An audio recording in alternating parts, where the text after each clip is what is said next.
My parents forbade me from their 30th anniversary party. My mother called and told me seating was just too limited this year. She used her sweet, careful voice, the one she saves for breaking bad news without taking any of the blame.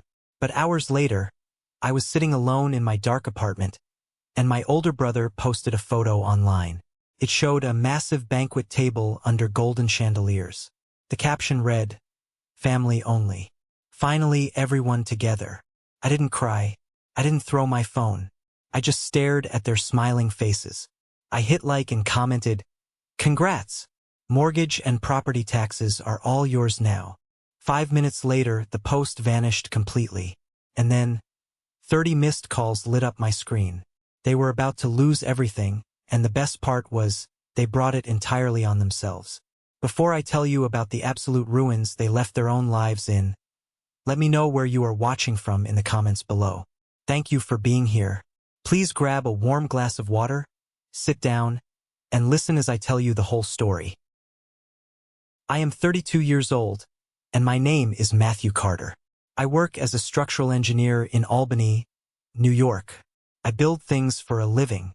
I spend my days analyzing load-bearing walls, calculating the exact tensile strength of steel beams, and making sure that when a massive storm hits the East Coast, the foundations of the commercial buildings I design do not crack.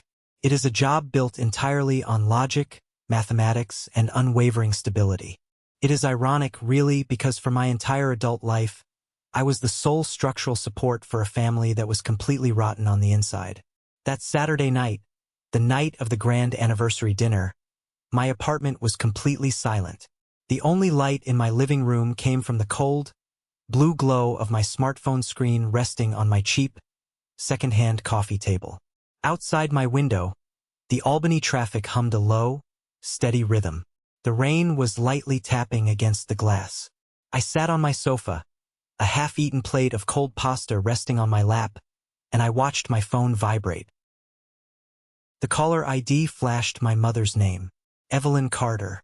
It vibrated for a full 30 seconds, shaking aggressively against the wood of the table. Then it stopped. A second later, it started again. This time, it was my brother, Elijah. Then my mother again. Then my Aunt Carol. The screen glowed bright, went dark, and lit up again in a frantic, desperate rhythm. I watched it happen with a strange, icy feeling settling deep in my chest.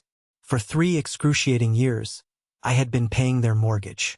Every single month, on the very first day of the month, a substantial portion of my hard-earned salary was automatically wired from my checking account to their primary bank account. I didn't just pay the base mortgage. I paid the exorbitant property taxes that came with living in their upscale suburban neighborhood. I paid the premium home insurance. I kept the roof over their heads, the heat running in the winter, and the perfectly manicured lawn green in the summer. I did it because I was conditioned to believe that this is what family does. I thought loyalty was a currency you could use to buy love. I thought that if I just provided enough, if I was just useful enough, they would finally look at me the way they looked at Elijah. I was incredibly, stupidly wrong. When the phone finally stopped ringing for a brief moment, a text message came through. It was from Elijah. The preview banner popped up at the top of my screen. "Don't take it personally. You know how mom gets. Delete that comment right now before dad sees it." My jaw clenched so hard I thought my teeth might crack. A thick blue vein throbbed hard against my right temple. Don't take it personally. Let me paint a picture of exactly what I was not supposed to take personally. Elijah typed those words from a high-end, exclusive steakhouse downtown. He was wearing a tailored charcoal suit that probably cost more than my monthly grocery budget. He was drinking vintage champagne, eating dry-aged ribeye, and laughing with my aunts, uncles, and cousins. He was doing all of this at a table I was explicitly told I could not join because I didn't fit the aesthetic, paid for by the money our parents didn't have to spend on housing because I was footing the bill. He typed those incredibly condescending words while sitting at the center of a family gathering that my labor had subsidized. I picked up the phone. The metal casing felt cold against my palm. I didn't reply to his text. I didn't call my mother back to listen to her scream. I didn't try to justify myself. Instead, I minimized the messaging app and opened my mobile banking application. The app loaded, requiring my Face ID to log in. I stared at the screen, my own reflection staring back at me in the dark glass. I looked tired. The bags under my eyes were heavy from years of working 60-hour weeks just to ensure my parents never received a foreclosure notice. I navigated to the transfers page.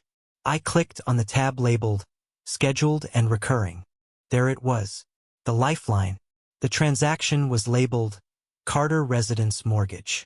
The amount was $3,450, scheduled to be automatically deducted on the first of every month.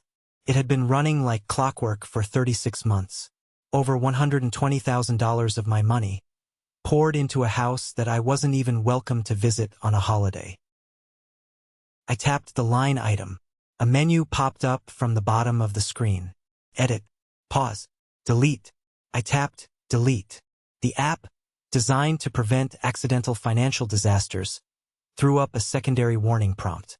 A red exclamation point appeared on the screen. Are you sure you want to permanently delete this recurring transfer? This action cannot be undone.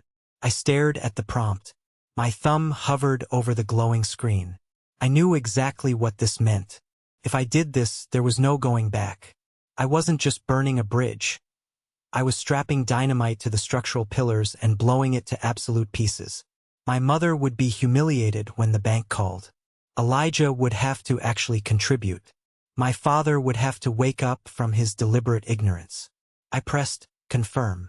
The screen refreshed. A little green checkmark appeared. Recurring transfer successfully deleted. For the first time in my entire adult life, I felt a massive, crushing weight physically lift off my shoulders. The air in my apartment suddenly felt easier to breathe. I locked the phone, tossed it onto the sofa cushion next to me, and walked into my kitchen to pour a glass of bourbon. The phone started ringing again, buzzing violently against the fabric of the couch. I ignored it. I took a slow sip of my drink, feeling the burn in the back of my throat. The financial umbilical cord was officially severed. But to understand why I did it, why I cut off my own flesh and blood with a single tap on a screen without a shred of guilt, you have to understand the price I paid just to be allowed in their lives. You have to understand the decades of quiet, normalized cruelty that built up to that single comment on a Saturday night. Growing up in the Carter household meant learning the rules of a rigged game very early on. Elijah was the golden child. He was 3 years older than me, louder, drastically more handsome, and endlessly charming. He had a way of walking into a room and making everyone look at him. My mother, Evelyn, worshipped the ground he walked on. If Elijah brought home a mediocre grade on a history test, my mother would quickly praise his effort. "He is so creative, Robert," she would tell my father over dinner, defending a C-. Traditional public schooling just doesn't capture his genius. He's a visionary. If I brought home straight A's and a blue ribbon from the regional science fair, the certificate was quickly reviewed, offered a brief nod, and slid into a kitchen drawer before the neighbors could see it. "Don't brag, Matthew," my mother would say, not even looking up from washing the dishes. "Nobody likes a show-off. It makes other people feel bad about themselves." My father, Robert, was essentially a ghost haunting his own home. He worked in middle management at an insurance firm, he read his newspaper, and he avoided conflict at all costs. His entire philosophy of fatherhood was keeping the peace with his wife. Whenever I tried to show him a wooden bridge model I built, or talk to him about the math club, he would give a quick, nervous nod. "That's nice, son. Very sturdy. Go show your mother." But my mother never had the time. Her eyes were always fixed firmly on whatever Elijah was doing. I vividly remember my grandfather's funeral when I was 15 years old.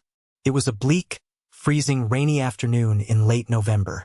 I stood by the graveside shivering in a cheap, ill-fitting suit we had bought off the clearance rack at a discount department store.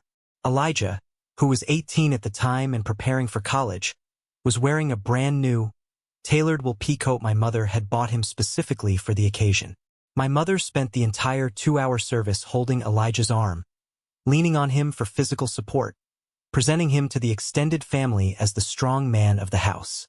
I stood a few feet away, entirely invisible, holding a black umbrella over myself. My Aunt Carol walked past me, patted Elijah's shoulder affectionately, and then looked at me. She whispered loudly to my mother, "Elijah is such a pillar of strength today, Evelyn. Matthew is just so stiff, isn't he? No emotion at all. It's unsettling." I heard every single word. I swallowed the thick, painful lump in my throat and looked down at my scuffed dress shoes sinking into the wet mud. That was the exact day I realized my core fear. I was fundamentally unlovable to these people unless I could provide something they desperately needed. I was an accessory. Elijah was the main character. When it came time for higher education, the disparity became financial. Elijah went off to an expensive, out-of-state private university to study communications.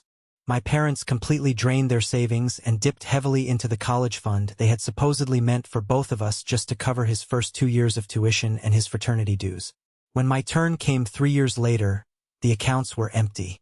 I went to a local state engineering college on a partial academic scholarship and worked night shifts at a hardware store just to cover my rent and textbooks. I didn't complain. I told myself I was building character. I told myself that hard work and independence would eventually earn their respect. Then came the spectacular era of Elijah's failures. He graduated with a useless degree, married a woman he had known for 6 months, maxed out joint credit cards to fund a lavish lifestyle he couldn't afford, and ended up in a messy, incredibly aggressive divorce. The custody battle over their golden retriever alone cost nearly $20,000 in legal fees. Elijah lost his entry-level marketing job, lost his wife, and was evicted from his luxury apartment. So the golden boy came home. He drove his leased BMW up the driveway, carrying nothing but a bruised ego and 4 suitcases of designer clothes. I remember the Sunday I went to visit them right after he moved back into his childhood bedroom. The house smelled of expensive roast beef, Elijah's favorite meal. My mother was practically buzzing with nervous energy, setting the formal dining room table with the good china that usually only came out for Thanksgiving. "Elijah is just going through a difficult transition phase," she told me in the kitchen, aggressively scrubbing a perfectly clean pot in the sink. "He needs his family right now, Matthew. The world has been very cruel to him. We all need to wrap our arms around him and support him." "I heard about the divorce," I said quietly, leaning against the counter. "Is he looking for work? I know a few guys in sales who might be hiring." My mother spun around, her eyes flashing with sudden, irrational anger. "He is healing, Matthew. Not everything is about money and schedules and your rigid little corporate world. You have absolutely no empathy. You've always been so cold." I stepped back, physically stung by the venom in her voice. I was working 60-hour weeks at an entry-level engineering firm, sharing a cramped, unheated apartment with 2 roommates, eating boiled pasta 5 nights a week just to aggressively pay off my student loans. But I was the cold one. Elijah walked into the kitchen right at that moment, looking perfectly rested and smelling of expensive cologne. He grabbed a green apple from the counter, tossed it in the air, and patted my shoulder patronizingly. "Hey, little bro, good to see you. Nice shirt. Is that from a thrift store?" He chuckled, taking a loud bite of the apple. My father walked in, grabbed a beer from the fridge, and retreated to the living room to watch golf without saying a single word to either of us. That was the established dynamic. Elijah took up all the oxygen in the room. My mother guarded him like a rabid dog protecting her pup. My father pretended he was deaf and blind, and I paid the emotional admission fee just to stand in the room. The admission fee transitioned from emotional to financial a few years later. I had finally secured a major promotion at my engineering firm, bumping me up to a senior structural role. My salary jumped significantly. I moved into a decent, secure apartment in Albany, bought a reliable truck, and started putting real money into a retirement account. For a brief, incredibly naive moment, I thought I had finally made it. I thought my parents would look at my stability and be proud. Instead, my promotion became their permanent safety net. It started relatively small. My father needed a sudden dental surgery that their bare-bones insurance didn't fully cover. My mother called me, her voice trembling with manufactured panic. Matthew, we just don't have the cash on hand. Your brother is still finding his footing with his new business idea. Could you help us out? Just this once? We are desperate. I wired the money the exact same day, for $1,000. A week later, my mother called to complain about the pain medication the dentist prescribed, but she never actually said the words, "Thank you." 2 months later, the transmission on my mother's SUV blew out. Another frantic phone call. Another wire transfer of $2,000. Then the catastrophic event hit. My father was forced into early retirement due to corporate downsizing at his insurance firm. Their monthly income plummeted overnight. My mother called me on a Tuesday evening. I was still at the office, hovering over a massive blueprint. "Matthew," she said, and I could hear her pacing furiously on the hardwood floor of their hallway. "We are going to lose the house." I stopped marking the blueprint. My blood ran cold. "What do you mean, lose the house? What about Dad's severance package? What about the savings?" "It's gone," she snapped, her voice defensive. "Things are expensive. Elijah had some lingering legal fees from the divorce, and we had to help him clear his name. Now the bank is threatening foreclosure. You make excellent money now. You have that big salary. You need to step up and do your part for this family." She didn't ask. She demanded. I sat at my desk, looking out at the glittering city lights of Albany. This was my childhood home, the house where I grew up, the house they had casually promised would be our inheritance one day, even though I knew Elijah would demand the lion's share. "How much is the mortgage?" I asked, defeated. She told me. It was nearly a third of my monthly take-home pay. "I'll cover it," I said, my voice barely a whisper in the empty office. "Set it up so it auto-drafts from my checking account." "Oh, Matthew," she breathed, her tone shifting instantly from hostile panic to sweet, suffocating relief. "You are such a good boy. We always knew we could count on you. This is what family is all about. Sacrifice. That was the trap, and I walked right into it. For 3 years, I paid that mortgage, and in return, I was treated like a broken ATM machine. My mother never kept score of my payments, but she certainly kept a meticulous ledger of my perceived social flaws. Whenever I visited, she would critique my clothes, my lack of a wife, and my quiet demeanor. I was a walking wallet, tolerated but never truly wanted. The illusion finally, permanently shattered exactly 1 week before their 30th anniversary. I was sitting in my truck, eating a deli sandwich during my lunch break, when my mother called. She sounded upbeat, almost aggressively cheerful. That was always the biggest red flag. "Matthew, honey, how is work? Still building those big buildings?" she asked, a fake lilt in her voice. "Yes, Mom. Work is fine. We are pouring concrete today." "What's going on?" I asked, putting the sandwich down on the dashboard. "Well, I'm calling about the anniversary dinner next Saturday at the Capitol Grill. Dad and I were looking at the finalized guest list, and the restaurant management is just being so incredibly difficult about the seating arrangements. They have a very strict fire code, you know?" My stomach tightened into a hard knot. I knew exactly where this was going, but I forced her to say it out loud. "Okay, and well, Aunt Carol is bringing her new husband, and Elijah's new girlfriend is coming, and a few of Dad's old colleagues RSVP'd late. We are just completely out of chairs at the main banquet table." She paused, leaving a heavy silence, waiting for me to graciously volunteer to step aside. When I stayed completely silent, she pushed on, her tone hardening just a fraction.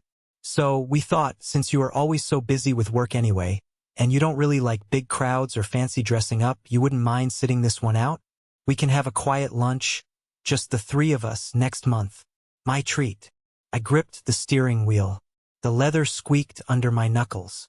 I was paying for the roof over her head. I was the reason they weren't living in a cramped apartment. And she was literally cutting me from the guest list to make room for Aunt Carol's new husband, a man she had met 6 months ago.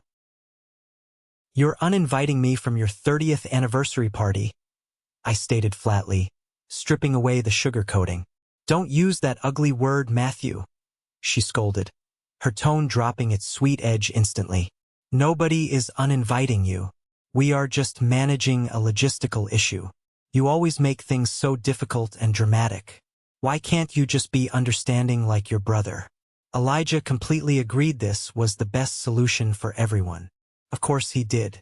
Elijah didn't want the guy paying his rent sitting across the table, reminding him of his own pathetic failures just by existing in his peripheral vision. "Fine," I said. My voice was completely hollow, devoid of any warmth or anger. "Have a great dinner." I hung up before she could say another word. An hour later, my phone buzzed. It was a text from my Aunt Carol. "Your mother told me you're too busy with work to come to the anniversary. Always chasing that salary, Matthew. You should prioritize family more before it's too late." I tossed the phone onto the passenger seat. I didn't reply. My chest felt like it was caving in under the weight of a collapsed concrete slab. The rejection wasn't just painful. It was profoundly humiliating. I was good enough to fund their lifestyle in the shadows, but not good enough to be seen in public with them under the bright lights. That evening, I couldn't focus at work. I sat at my drafting table, staring blankly at a CAD model on my screen. My coworker, Sarah, noticed. Sarah was a senior project manager, sharp, observant, and brutally honest. We had worked together for 4 years, and she was the only person who knew a bit about my family's financial drain on me. "You look like somebody kicked your dog," she said, leaning against the glass wall of my cubicle. "What's going on?" I rubbed my eyes. I needed to say it out loud just to make sure I wasn't losing my grip on reality. "My parents are having a massive 30th anniversary dinner this weekend. They uninvited me today. Said there wasn't enough seating." Sarah's eyebrows shot up to her hairline. "The same parents whose $3,000 mortgage you pay every single month?" "Yes." She didn't offer fake sympathy. She didn't pat my shoulder or tell me it would be okay. She just looked at me with deep, piercing, pitying eyes. "Matthew," she said softly, crossing her arms, "why do you keep doing this to yourself? They're my family, Sarah. If I don't pay it, they literally lose the house." Sarah shook her head. She pulled up a rolling chair and sat down close to me. "Listen to me very carefully. They do not respect you. They do not appreciate you. You are not their son. You are their landlord, and they are terrible, abusive tenants. I tried to defend them purely out of habit. It's complicated.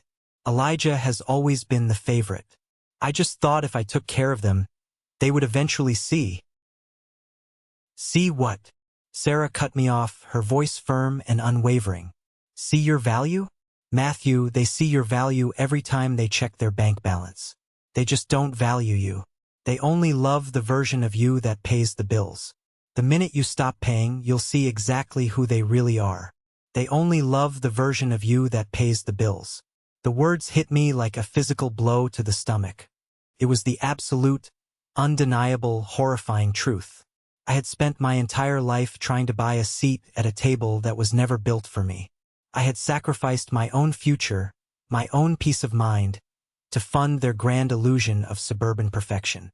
That was the conversation that primed the bomb. And Elijah's photo 3 days later was the spark that ignited it. After I deleted the auto-transfer that Saturday night, the first week of silence was intoxicating. I woke up, went to work, and came home. I didn't check my family group chat. I didn't answer unknown numbers. For the first time, my paycheck belonged entirely to me. But reality has a funny way of catching up, usually with interest. 2 weeks after the anniversary dinner, the mortgage payment was officially marked as missed. My mother, who had aggressively ignored my existence since my comment on Elijah's photo, suddenly found the time to reach out. I was sitting on my couch watching a baseball game on a Tuesday night when my phone lit up. "Matthew, the bank just called Dad. They said the payment didn't go through. Is there an issue with your account? Please fix this immediately. It is urgent." I read the message. I read it again. There was no apology for excluding me. There was no question about my well-being or why I had been utterly silent for 14 days. Just a demand for service. She used the word urgent in all caps to trigger my childhood anxiety. a tactic she had perfected over decades. I didn't reply. I swiped the notification away and watched the pitcher throw a strike. The next morning, Elijah took the fight to social media. I didn't follow him anymore, but a mutual cousin sent me a screenshot. Elijah had posted a long, dramatic, poorly punctuated status on Facebook. It breaks my heart how money changes people.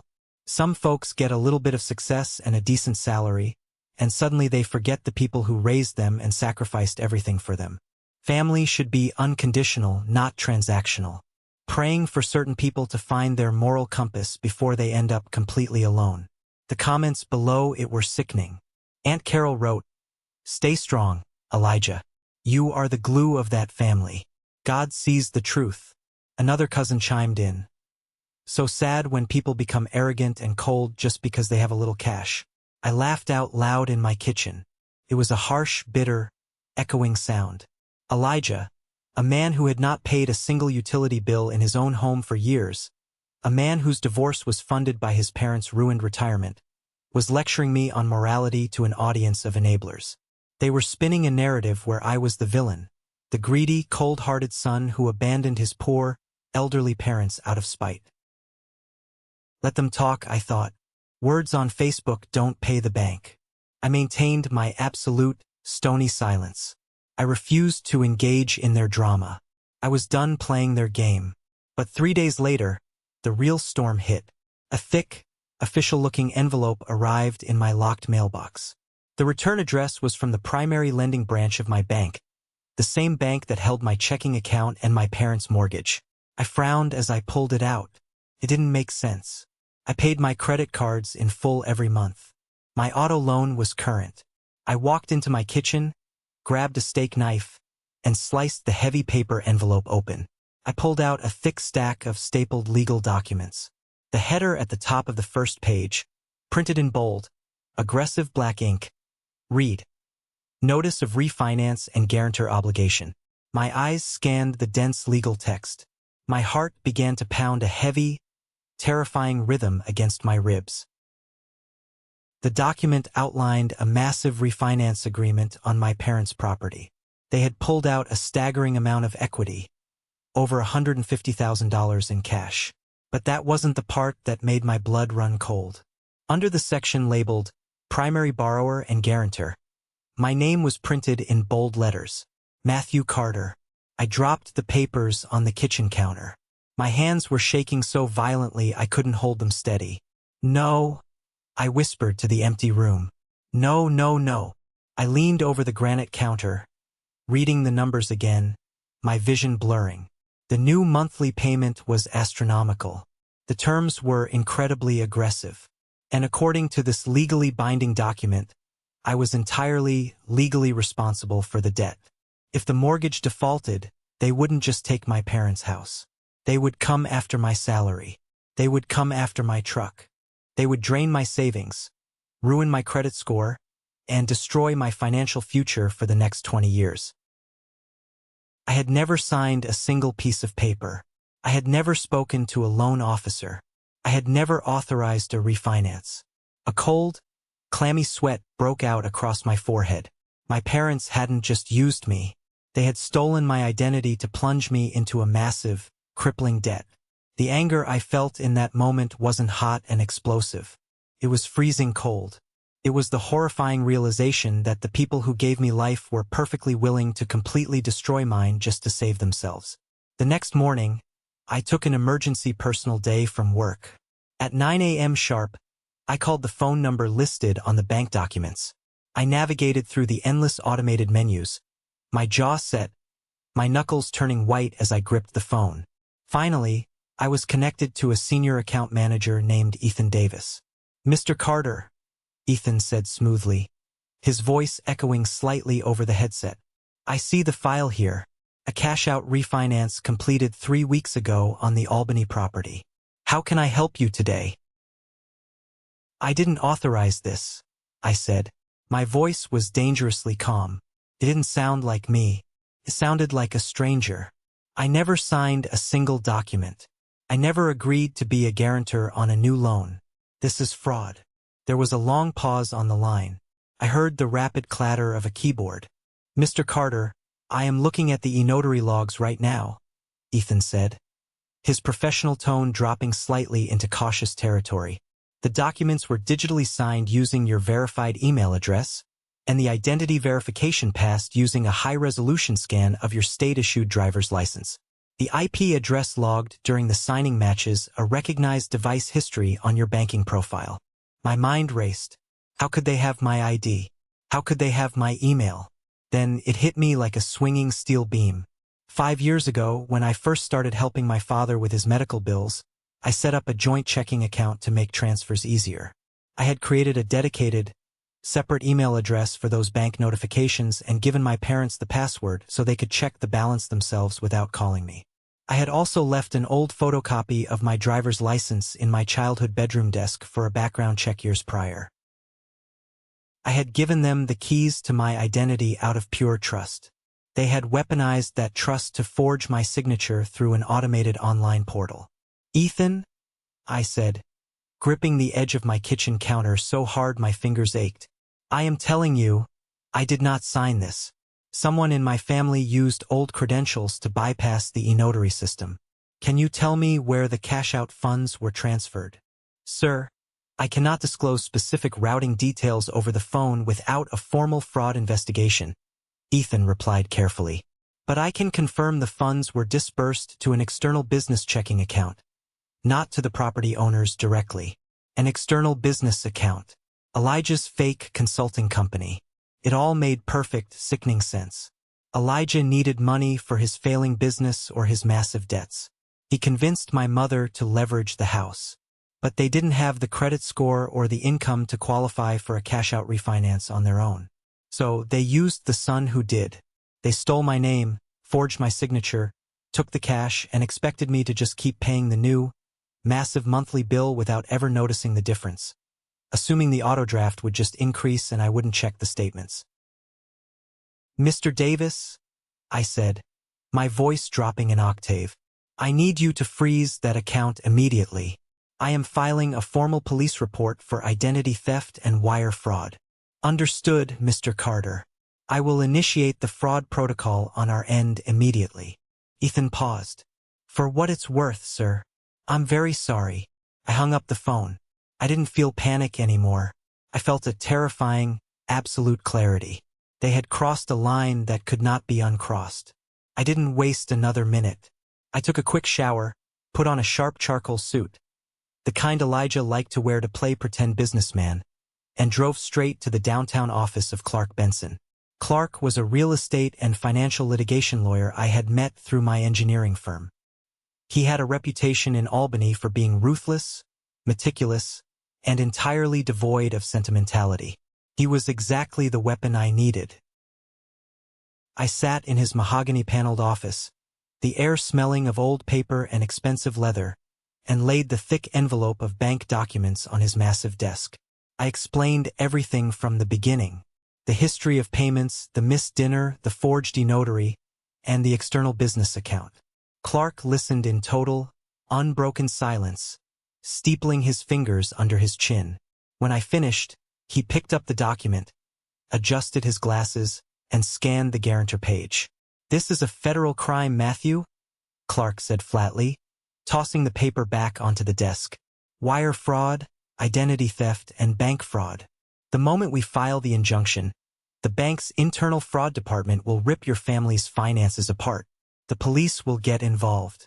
We are talking about potential felony charges, primarily for whoever initiated the electronic signatures." "Elijah," I said without hesitation. "My brother. My parents barely know how to attach a PDF to an email, let alone bypass a secure e-notary system. Elijah orchestrated the digital forgery. My mother probably supplied the physical ID scan and the old passwords." Clark looked at me over the rim of his glasses, his expression grave. "Are you prepared for the fallout? This isn't a family argument anymore. If we pull this trigger, your brother could face real prison time. Your parents will absolutely lose the house to foreclosure because they cannot afford the new terms. There is no putting the genie back in the bottle. Once I file this, they are dead to you legally and personally. I looked out the window of his office. I thought about the 30 missed calls. I thought about Aunt Carol's text. I thought about Elijah sitting in a tailored suit, drinking champagne at a table I paid for, typing "Don't take it personally." They didn't care if I ended up completely bankrupt. They didn't care if my future, my potential family, my entire life was destroyed just so Elijah could play pretend. Why should I sacrifice my life to protect criminals just because we shared the same last name? "Pull the trigger, Clark," I said, my voice steady as stone. "I want my name off that loan, and I want them to face every single consequence of their actions." "Good," Clark said, opening a yellow legal pad and pulling out a pen. "First, we need to gather all written communications. Any texts, emails, or voicemails that prove they knew you were unaware of the refinance, or that they were desperate for money prior to the signature date." I spent the entire weekend digging through my digital history. I bought a thick, red legal folder and started printing everything. I printed the bank statements showing 3 years of my consistent payments, proving I was the sole financial support for the property. I printed the email from the bank confirming the IP address of the fraudulent signature, which, as Clark's private investigator later confirmed, traced directly back to my parents' home Wi-Fi router. But the final nail in the coffin was an audio file. I plugged my phone into my laptop and scrolled back through months of saved voicemails. I was looking for something specific, a memory that had been nagging at the back of my mind since the bank called. Finally, I found it. A voicemail from my mother, dated 6 weeks ago, right around the exact time the refinance application was secretly submitted. I hit play. The audio filled my quiet apartment. "Matthew, pick up the phone. Look, Elijah has an incredible business opportunity, but he needs capital right now. Dad and I want to help him, but our credit is tied up. You have perfect credit. We need you to co-sign a loan against the house. It's perfectly safe, Elijah promises. Call me back immediately. Family helps family, Matthew. Don't be selfish." I had ignored that voicemail at the time, dismissing it as another one of her ridiculous, dramatic demands for Elijah's benefit. I had never replied. And because I never replied, because I didn't give them permission, they decided to take matters into their own hands. They stole it. I saved the audio file onto a flash drive and dropped it into the red folder. I looked at the stack of evidence sitting on my dining table. It was a complete, clinical autopsy of my family's morality. The red folder held the absolute proof of their lies, their manipulation, and their ultimate betrayal. My phone buzzed on the table next to the folder. A text message from my mother. "Matthew, this silent treatment is childish. The bank is threatening us with late fees. Meet us at the downtown cafe tomorrow at 10 a.m. Elijah will be there too. We need to figure out how you are going to fix this mess. Don't embarrass us by not showing up." I picked up the phone. I didn't feel a shred of anxiety. I didn't feel the old childhood fear of her anger. I felt a cold, hard anticipation. "I'll be there," I typed back. I closed the red folder. The storm was fully formed, the trap was set, and tomorrow, I was going to let it tear their entire world apart. The downtown cafe my mother chose for our meeting was one of those overpriced, aggressively trendy spots that she loved. It had exposed brick walls, hanging industrial Edison bulbs, and baristas who looked like they were auditioning for a runway show. It was the kind of place where people went to be seen, which told me everything I needed to know about her mindset. She wasn't there to have a private, difficult family conversation. She was there to put on a public performance. She wanted to be in a location where I would be forced to keep my voice down, to mind my manners, and to avoid making a scene. She was relying on the social contract to keep me compliant. I arrived exactly at 10 a.m. The air outside was brisk, carrying that sharp, biting Albany wind that signals the absolute end of autumn. I walked through the heavy glass doors, the little brass bell chiming above my head. I didn't take off my coat. I carried the thick red legal folder in my left hand, gripping it so tightly my knuckles were stark white. I spotted them immediately. They were sitting at a small, round table near the large front window, perfectly illuminated by the morning sun. My mother was wearing a pristine beige cashmere sweater, her hair perfectly styled, looking every bit the affluent suburban matriarch she pretended to be. Across from her sat Elijah. He was wearing a designer leather jacket and aviator sunglasses resting casually on top of his head. He was leaning back in his chair, typing rapidly on his phone, looking utterly bored. My father was not there. That didn't surprise me. Robert Carter always conveniently found a reason to be absent when the actual dirty work of family conflict needed to be done. He preferred to hide in the basement and wait for the dust to settle, maintaining his absolute deniability. I walked over to the table. Elijah didn't even look up from his screen. My mother, however, plastered on a bright, tight smile that didn't reach her eyes. "Matthew, honey, you made it," she said, gesturing to the empty iron chair between them. "Sit down. Let me buy you a cappuccino. You look exhausted. Are you sleeping well?" I didn't sit down immediately. I looked at the empty chair, then at her, and finally dropped the red folder onto the center of the small wooden table. It landed with a heavy, satisfying thud that made Elijah physically jump and drop his phone onto his lap. "I don't want coffee," I said. My voice was perfectly level. It wasn't loud, but it carried a cold, metallic edge that I had never heard from myself before. I pulled the chair out and sat down, keeping my posture rigid. Elijah picked up his phone, glaring at me. "Look who finally decided to join the real world," he scoffed, crossing his arms over his chest. "You know, ignoring Mom's texts for 3 weeks is incredibly childish, Matt. Even for you." She was worried sick. "You have a good salary now, a nice promotion, and suddenly you think you can just ghost the people who gave you everything." I stared at him. I looked at his expensive jacket, funded by the equity stolen from my name. I looked at the smug, entitled expression on his face, the face of a man who had never faced a single real consequence in his entire 35 years on this earth. "Elijah," I said quietly, "shut your mouth." His eyes widened. He sat up straight, his jaw dropping slightly. In 32 years, I had never spoken to him like that. My mother gasped, a sharp, dramatic intake of air, and immediately reached across the table to put a protective hand on Elijah's arm.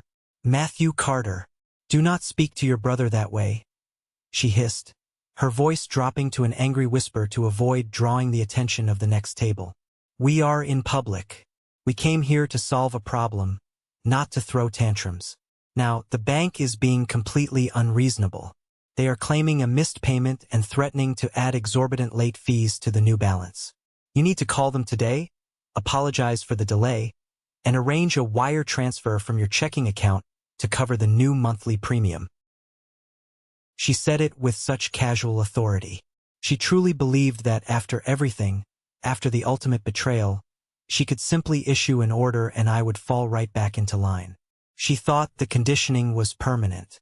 "I'm not calling the bank to pay the premium," I said, leaning forward slightly. "I'm not paying another dime toward that house. Ever." My mother's face hardened. The fake smile vanished completely, replaced by a look of sheer, venomous resentment. "Matthew, you listen to me. This is not a negotiation. You co-signed that refinance. Your name is on the guarantor line. If you don't pay it, they will ruin your credit and they will take our home. You will not destroy this family just because your feelings were hurt over a dinner invitation." "My feelings aren't hurt over a dinner," I replied. I reached out and flipped open the cover of the red folder. "My feelings are entirely irrelevant. We are dealing with facts now." I slid the first document across the table. It was the printed email from Ethan Davis, the bank manager, detailing the IP address trace of the digital e-notary signature. "That," I said, pointing to the highlighted numbers, "is the IP address of the device used to digitally sign the refinance paperwork. My lawyer hired a private investigator to trace it. It comes back to the exact router in your living room. The paperwork was signed on a Tuesday afternoon at 2 p.m., a Tuesday when I was physically standing on a construction site in downtown Albany, surrounded by 20 witnesses and logged into a secure corporate network." Elijah shifted uncomfortably in his chair. He looked at the paper, then quickly looked out the window. "IP addresses can be spoofed," he muttered defensively. Hackers do it all the time. You probably got hacked. Really? I asked, pulling out the second document.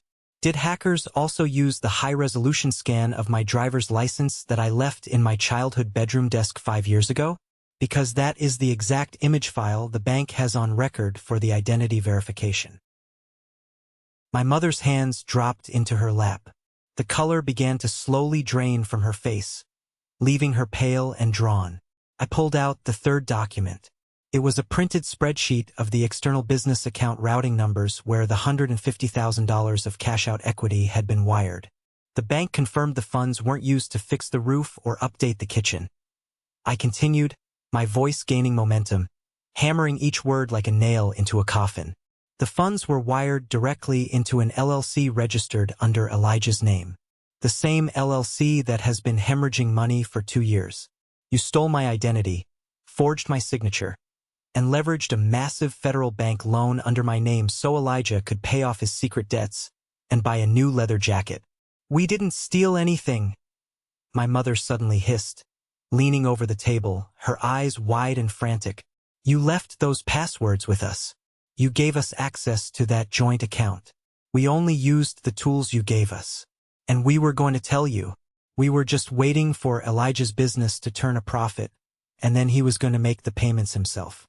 It was a temporary bridge loan, Matthew. Family helps family. You committed felony wire fraud, I stated, completely ignoring her ridiculous justification. Then, I reached into my coat pocket and pulled out my smartphone.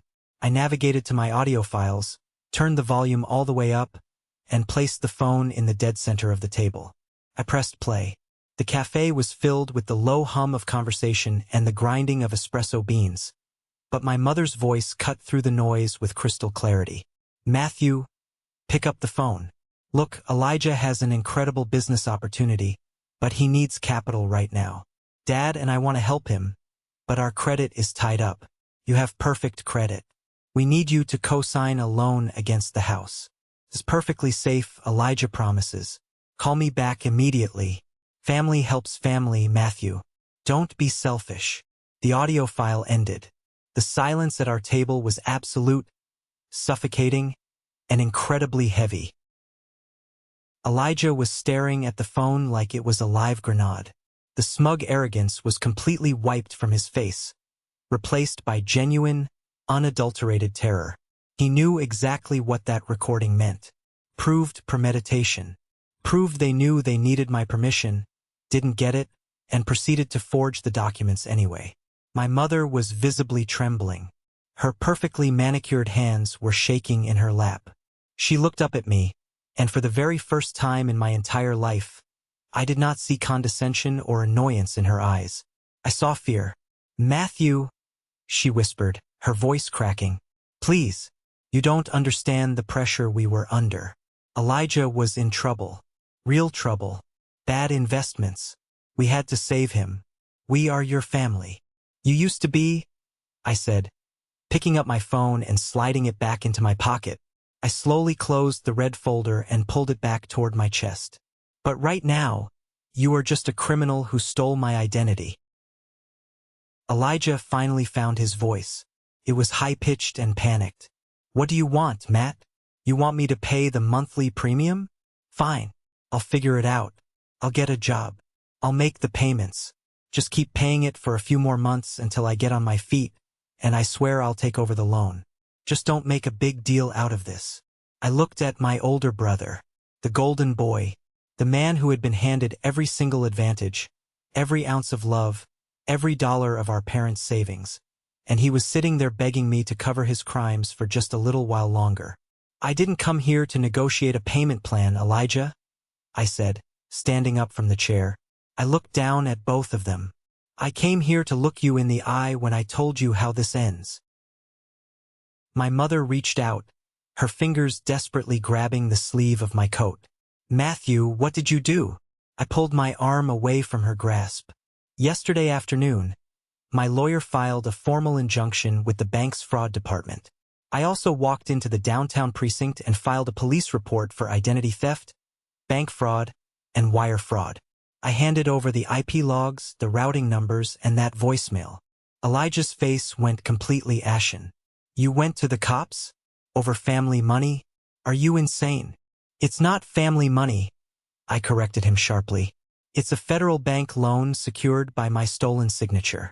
The bank has officially frozen the mortgage account and the LLC account where the funds were deposited. They are initiating foreclosure proceedings on the house immediately because the loan was obtained through fraudulent means. My mother let out a small, strangled cry. She covered her mouth with both hands, tears welling up in her eyes and spilling over her cheeks, ruining her perfect makeup. No, Matthew, please. The house. It's our home. Where will we go? You can't do this to us. I'm your mother. You stopped being a mother the day you decided my financial ruin was an acceptable price to pay to cover for his failures, I said, pointing a finger directly at Elijah. The bank will take the house. The police will issue a warrant for the digital forgery. You are going to lose absolutely everything, and you have nobody to blame but yourselves. I reached into my wallet, pulled out a crisp $20 bill, and tossed it onto the table next to my mother's untouched cappuccino. Coffee is on me, I said. I turned around and walked toward the exit. Behind me, I heard my mother start to sob loudly, a chaotic, messy sound that caused several people at the nearby tables to turn and stare. I heard Elijah yelling my name, demanding I come back, demanding I fix it. I didn't stop. I pushed open the heavy glass doors and stepped out into the freezing Albany wind. I took a deep breath, filling my lungs with the crisp, clean air. My heart was pounding, but it wasn't from fear or anxiety. It was the adrenaline of absolute liberation.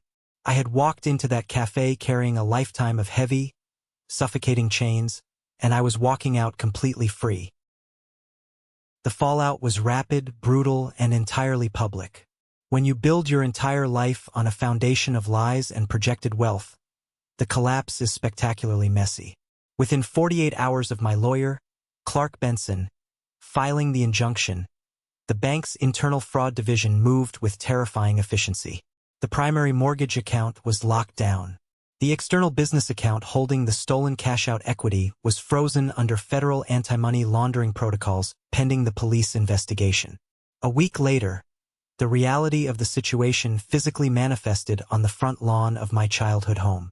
A man in a cheap suit arrived with a heavy wooden mallet and drove a large, brightly colored sign directly into the perfectly manicured grass my mother cherished so much. The sign read, "Foreclosure. Property of the bank." I didn't go see it myself. I didn't need to. The neighborhood gossip network did all the heavy lifting for me. Mrs. Miller, a woman who lived 2 doors down and had endured decades of my mother's condescending remarks at neighborhood block parties, took a high-resolution photo of the sign and posted it on her Facebook page with the caption, "So sad to see what happens when people live wildly beyond their means. Praying for the Carter family during their financial collapse." It was petty, it was cruel, and it was exactly the kind of public shaming my mother had spent her entire life trying to avoid. The perfect social media image she had curated for decades shattered into a million unrecoverable pieces overnight. Aunt Carol and the rest of the extended family, the same people who had praised Elijah as the glue of the family just weeks prior, suddenly went completely silent. Nobody offered them a loan. Nobody offered them a spare bedroom. Rats are always the first to flee a sinking ship. My phone, which had been blissfully quiet for a few days, suddenly became a war zone of desperate voicemails. I refused to answer a single one, but I listened to them and forwarded them directly to Clark to add to the legal file. The progression of my mother's voicemails was a masterclass in psychological manipulation. Monday morning, "Matthew, please call me. We need to hire a lawyer to fight the bank, but our accounts are frozen. We need you to pay a retainer. You got us into this mess by going to the police. You need to get us out." Wednesday afternoon, "Matthew, the neighbors are staring at us." Mrs. Miller brought over a casserole and asked if we needed food stamps. It was the most humiliating moment of my life. How could you humiliate your own mother like this? Have you no shame? Friday night, Elijah is packing his bags. He says he has to leave the state to avoid the police detectives. He is crying, "Matthew, your brother is crying because of what you did. You are a monster. You are a cold, heartless monster, and I wish I had never given birth to you. I listened to that final voicemail sitting in my apartment, watching the rain streak down the window pane. I played it twice. I waited for the familiar sting of rejection, the heavy weight of guilt that had plagued my entire childhood. I waited for the desperate urge to call her back, apologize, and open my wallet to fix the pain I had supposedly caused. But nothing happened. I felt absolutely nothing. The emotional well had completely run dry. She had finally pushed me past the point of no return, into a state of absolute, unbreakable apathy. She wasn't my mother anymore. She was just a frantic, toxic woman facing the consequences of her own terrible decisions. I deleted the voicemail. Then, I took my smartphone, popped the SIM card tray open with a paperclip, and pulled out the tiny plastic chip. I took a pair of heavy desk scissors and cut the SIM card directly in half. I threw the pieces into the trash can. The next day, I went to the carrier store, got a brand new phone number, and gave it to exactly 3 people. My boss, my coworker Sarah, and my lawyer, Clark. I updated my banking security, froze my credit with all 3 major bureaus, and effectively erased Matthew Carter from their world. Elijah did exactly what my mother said he would do. He tried to run. When the local police detectives showed up at the house to question him regarding the digital forgery and wire fraud, his bedroom was empty.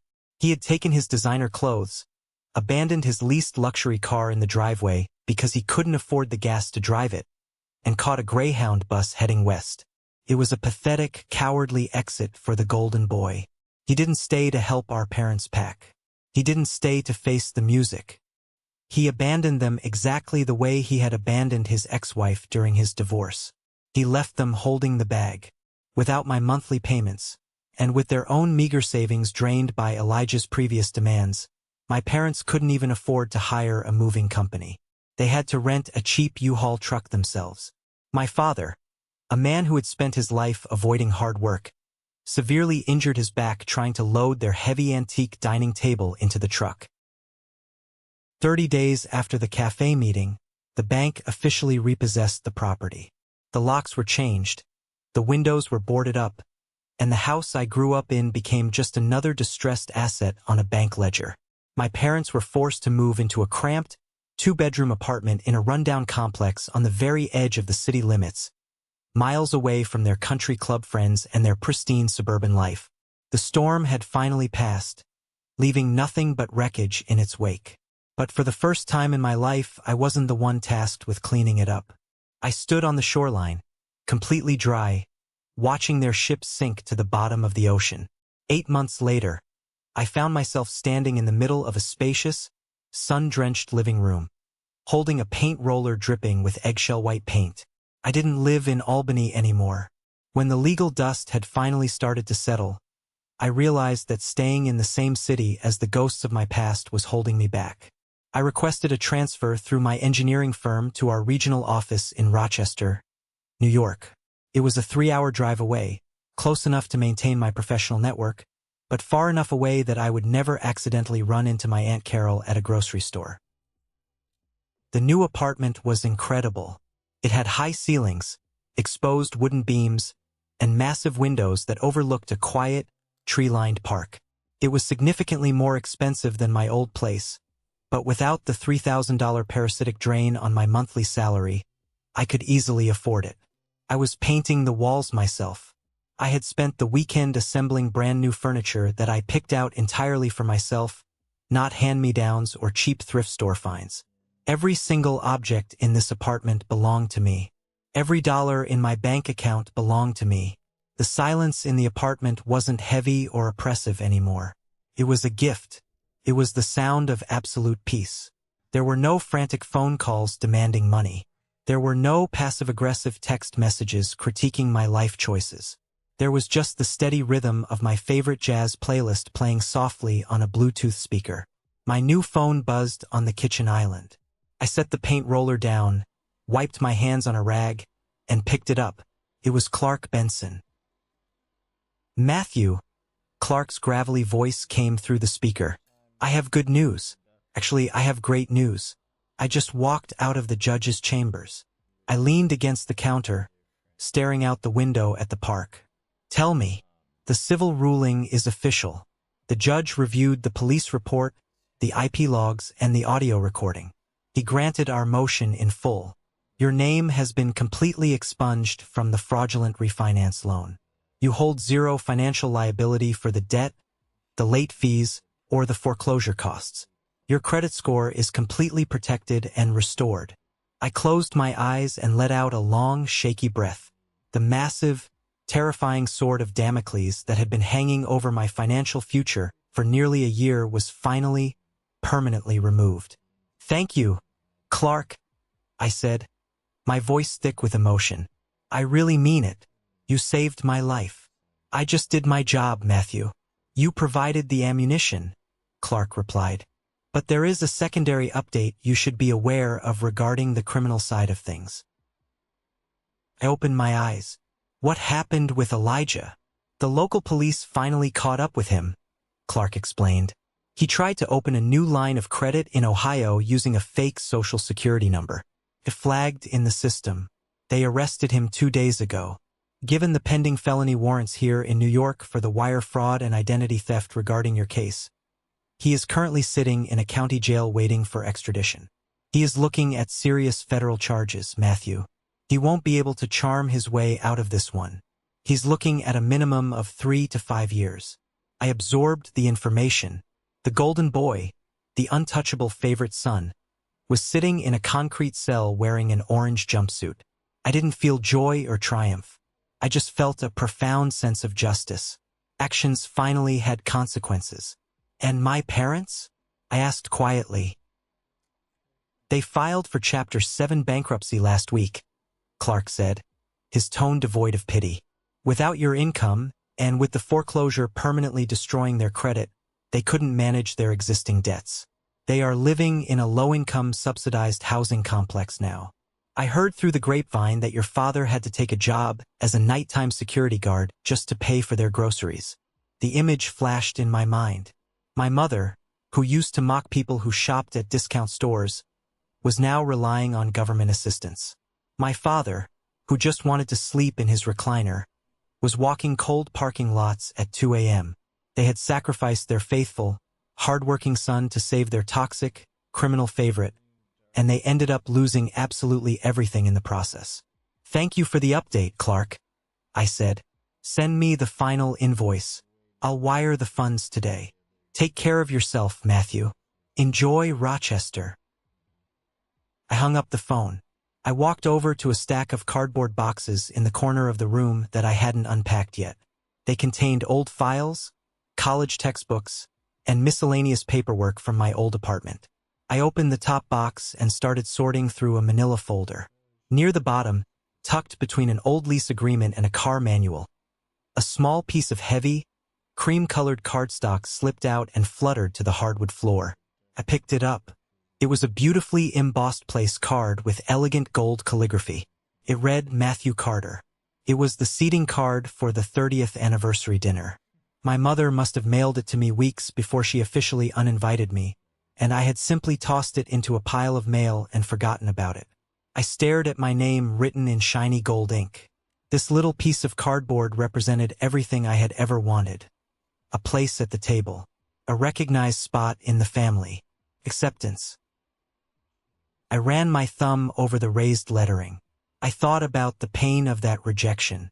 I thought about the years of financial abuse. I thought about the fact that forgiveness is a noble concept, but it doesn't mean you have to let the people who destroyed you back into your life.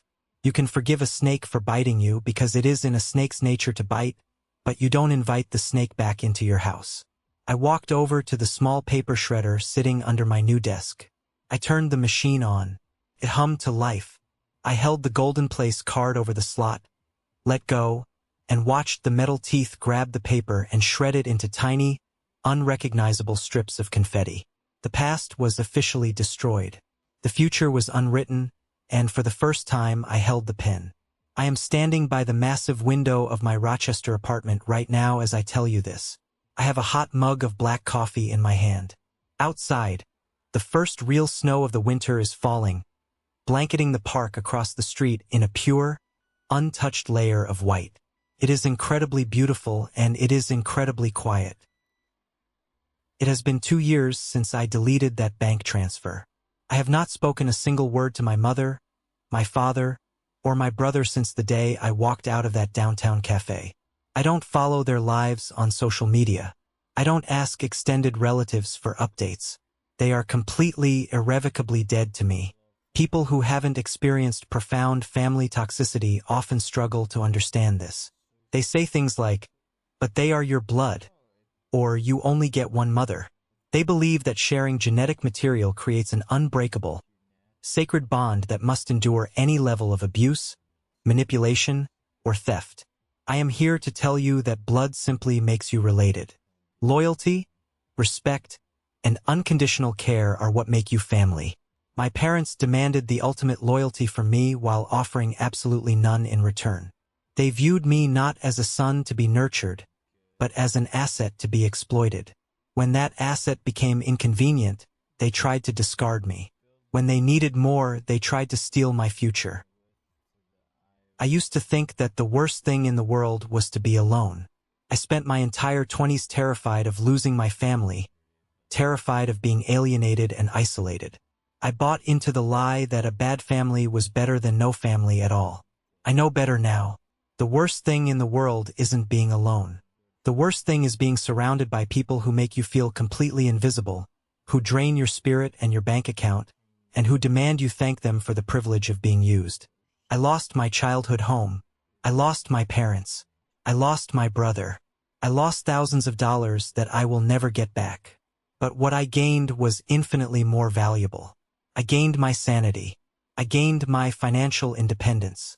I gained the ability to wake up in the morning without a pit of dread in my stomach, wondering what emergency I was going to be forced to pay for today. I bought my freedom.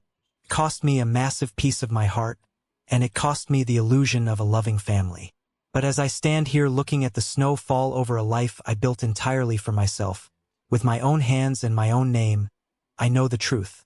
Peace is the most expensive thing I have ever bought in my entire life. And I promise you, it was worth every single penny. Thank you for sticking around and listening to my story. I know it was long, and I know it was heavy, but I hope this resonated with you in some way. Family dynamics can be incredibly complicated, and sometimes the hardest choices we have to make are the ones that save our own lives. Have you ever found yourself in a similar situation? Have you ever had to walk away from someone you loved because staying was destroying you?